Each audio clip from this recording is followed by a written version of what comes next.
in your glass now is the vertical epic of 50505. Wow. And awesome. I mean, these darker beers, I haven't really got a chance to experience. I'm kind of experiencing this one for the first time with you guys. But this beer kicks ass in its own way. It's kind of laid back and rustic and really aromatic. We were talking earlier about yeast strains. This is the same yeast strain as the 06 and will be the same as the 03. So 06, 05, and 03 are all the same yeast strain.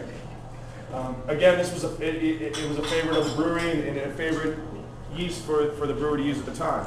So again, these are kind of like not only time capsules to enjoy, but time capsules of what was going on at Stone Brewing Co. At Stone Brewing Company, we have Greg Cook and we have Steve Wagner. They're the co-founders, and they've been with the brewery the whole time. But we've changed brewers, from the start of the brewery to now. Like right now, we have Mitch Steele is our head brewer, and he actually comes from Anheuser-Busch.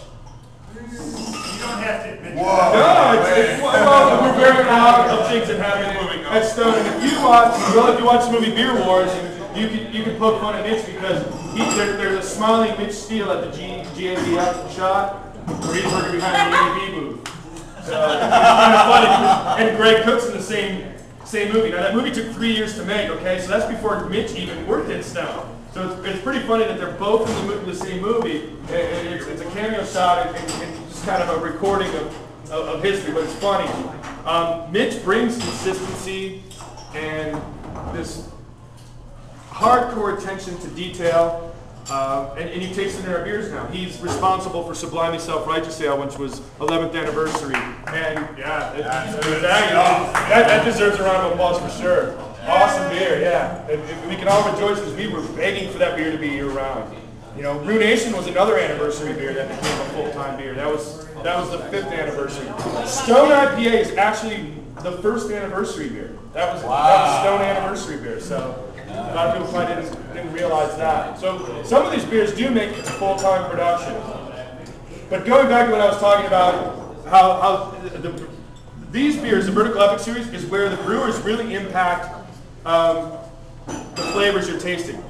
With Stone IPA, Arrogant Bastard, and beers like that, they're a recipe that Steve came up with, they're handed down, and these are the beers they brew.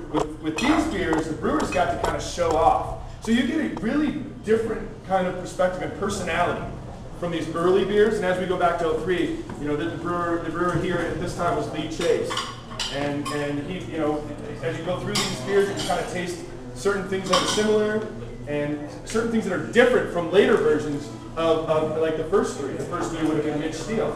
So I think these beers really represent where the artist comes out and the personality comes out in the beer.